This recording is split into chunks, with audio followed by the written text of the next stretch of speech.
This is the panel with the princess and the mayor. So hold on to your hats because we have two really, really remarkable women here. One from a leading Middle Eastern country and the other from one of the largest counties in the United States who are truly on the front lines of innovation. So let's begin.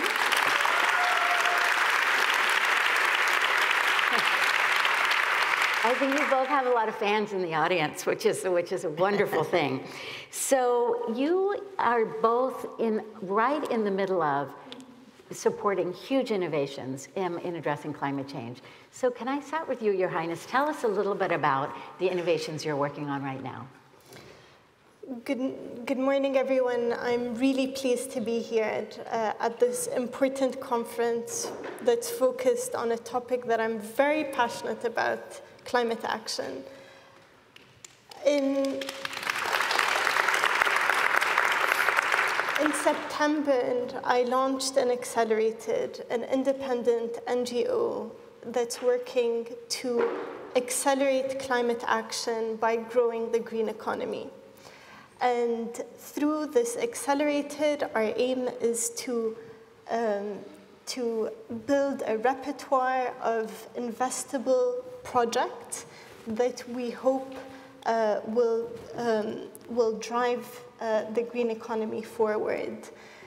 We've come across a number of interesting startups and innovations, many of them from the United States, that we're hoping to bring to the UAE and pilot them there. I'm very hopeful and very excited. We often hear a lot of the doom and gloom stories of climate change, but when I see and meet passionate people that are creating solutions, it makes me extremely hopeful.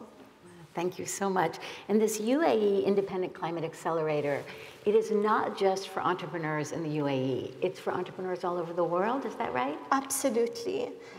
Climate change is a borderless challenge, and my view is that we all need to be working together to drive positive impact in this world. And some solutions here can be taken elsewhere around the world, and vice versa. Thank you, thank you. Mayor Danielle, tell us a little bit about the exciting innovations that you're working on right now. Well, first of all, it's such an honor to be here. Thank you so much for hosting Peggy as moderator and Her Highness. We've had a wonderful conversation and we've already found great ways to partner. So very excited about the innovations that she is bringing, not just to her country, but to the world. Well, right here, we all know that our environment is our economy. And certainly as mayor, we've doubled down on the great work of our Office of Resilience and other departments working together. And some of the big initiatives have to do with protecting our bay, which is our blue heart, and is often in peril from, unfortunately, pollution and different inputs, and we're working hard to protect our bay with the first ever Chief Bay Officer. Also, we're working on the Everglades, which we have 2 national parks here in this county, which is unique and special. And Everglades National Park and the Everglades broadly are our lifeline. That's our drinking water source. And we have to do everything possible to make sure that we don't encroach upon that and we keep our water clean and safe for all of our community. And we're also working in a way to bring solutions through the Miami-Dade Innovation Authority, which was approved yesterday at the Board of County Commissioners. We're very excited. It's to bring new ideas, new enterprises that help us solve some of these really serious problems, and an example of how we're going to partner with the accelerator. So we know that there are solutions. We have big challenges, and with that will come big solutions, and we are already very aggressively pursuing many. So let's talk a little bit about, it's so interesting that you're working on the Innovation Authority and you're working on the accelerator, and you both talk about supporting entrepreneurs and technology and startups, but you also talk about growth. And so often, small startups will not get to a scale that makes a difference. But I realize that both in Miami and the UAE, you're confronting really, in many ways, some of the most drastic effects of climate change. So what are your plans to help those businesses grow, and how will funding actually happen? And let me begin with you, Mayor. Well, thank you. So yesterday it was approved. We have now $9 million in our fund. That's from a combination of the John S. and James L. Knight Foundation and Ken Griffin and the Citadel Company, along with the county. And so we're going to look for innovative solutions to climate, to sea level rise, to housing challenges, traffic, you name it, with $100,000 seed grants through this new nonprofit Miami-Dade Innovation Authority that was inspired by a trip to Israel and learning about the Innovation Authority there. So we're going to be finding those who can benefit from a $100,000 seed grant. They'll be able to test, pilot their solutions, and if successful, the county can go ahead and procure those services, helping the company to scale, and there'll be other venture capital supports to help those businesses as well. So we're really innovating in a space that immediately will address our problems. So it's sort of turning the innovation on its head, with really the county and other public entities saying, here are challenges, help us solve them. Right, wonderful. Just a little more on your interesting innovation effort. How will it work? And do you want to give us an example of an entrepreneur, or a little bit more detail? I know it's just started, you just announced it. How will your accelerator work? So we've created a framework, a proprietary framework, whereby we put technologies and startups through that framework to ensure that it has a positive environmental impact, social impact, and economic impact. We believe in growing the green GDP and growing the green economy, and so it must have economic impact as well. We've been in discussion with many organizations. One of them, for example, is a HVAC system, which is 30% more energy efficient and creates water. Miami is a humid place, but the UAE is a lot more humid, and so there is so much potential in capturing the water that's in our air and the humidity in our air and creating water out of it. That's a beautiful example. That's great. It's so interesting to me that you both are really on the front lines of innovation from two very different places. And I can't help but think, with the Princess and the Mayor, what extraordinary lives you both have had that have led you to this moment. And I know you started as a community activist and really fighting in the trenches for low-income people. You have been fighting for gender equality for most of your life. Can you tell me a little bit, Mayor Danielle, about your own personal story and what you brought you to this moment where you have all these fans in the audience and supporting your authority?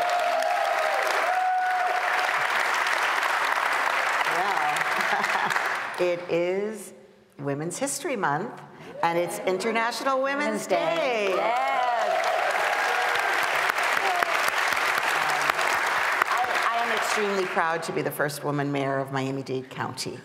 And I hope that this does make sure that little girls and bigger girls everywhere know that there are paths to achieve whatever they dream is possible. And my own personal journey is one where I was always supported by my family and friends to achieve my dreams. I had a great education. I got to travel the world. So I had many, many advantages, including training in law and social work, both, I think, very critical to success in making change. And yes, I was in the trenches as an organizer, certainly around children and families primarily. My environmental chops come mostly from my life, which is to say all of my free time spent in nature as a child and now as an adult, and our children as well. So I call myself a born-again environmentalist.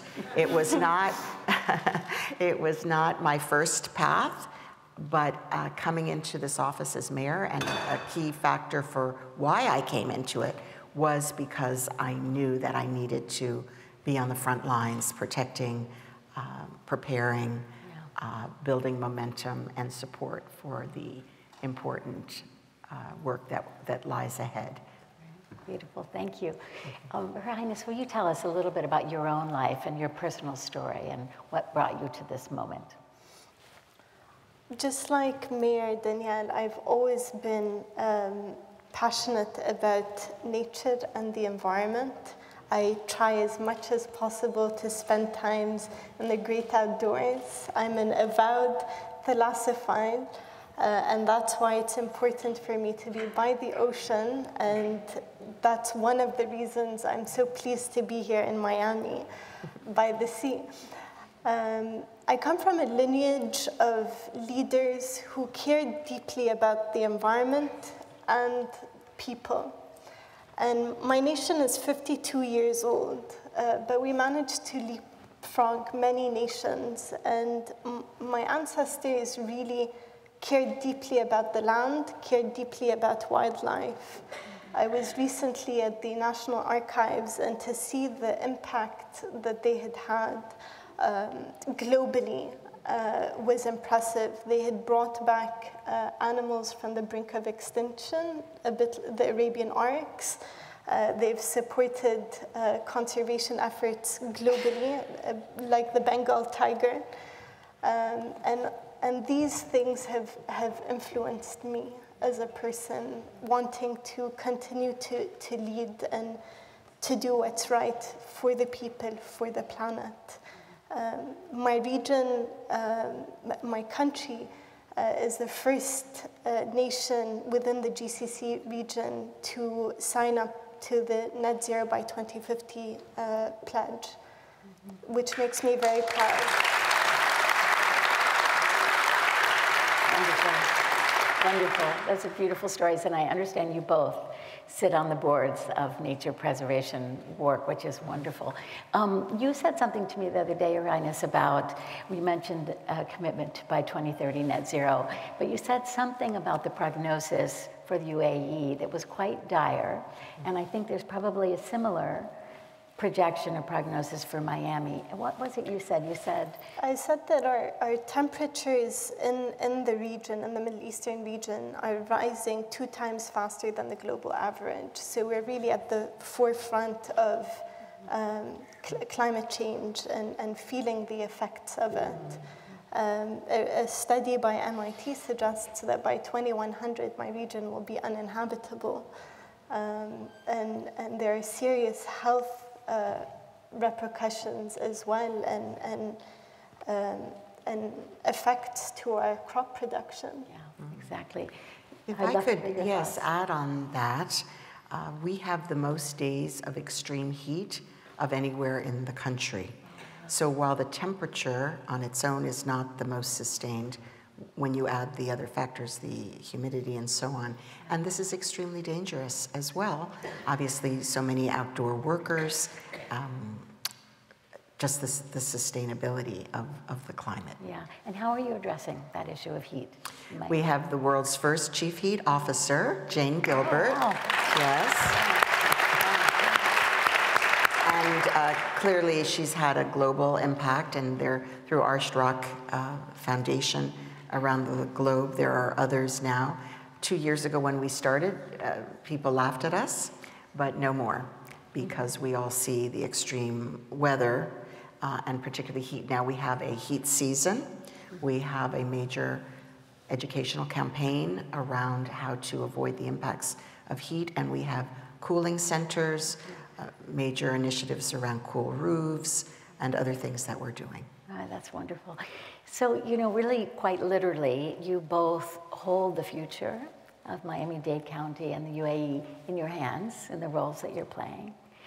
And that's why you're in those roles, because we believe in you. Are you hopeful? Can you tell me, are you hopeful about the prognosis for the future? I'm very hopeful, based on the conversations that I'm having with young people, women, startups, innovators. What we forget is what drives innovation is sustainability and the challenges that we're facing. Mm-hmm. The fact that over the last few years, I've seen more and more people take action within their organizations, within their communities, I'm hopeful that there's going to be an acceleration towards climate action, and the UICC is working on that day in, day out. Beautiful, thank you. Mayor Danielle, what are your thoughts?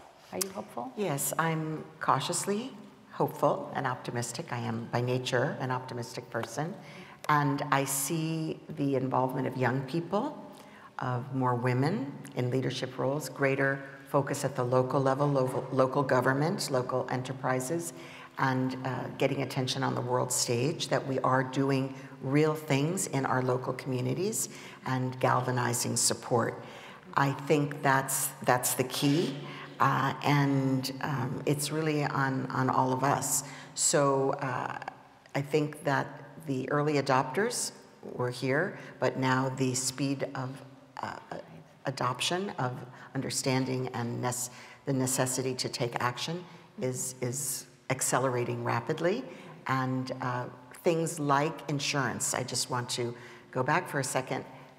We are working really hard in our county to be more insurable, to put in place the kinds of protections and mitigation strategies that will make us more insurable and make sure that we can protect our people and our assets for as long as possible. No, that's wonderful. And right here at Aspen Ideas Climate, these two formed a partnership with both the Accelerator and the Impact Authority are partnering together. And so I'd love to invite you to keep us updated on the enterprises and technologies you're investing in with Aspen Ideas Climate audience, which is far beyond this audience. But I do want to say on International Women's Day, it really takes my breath away that we're led by two exceptional women such as yourself. And I want to invite us to give you a round of applause and courage to keep going.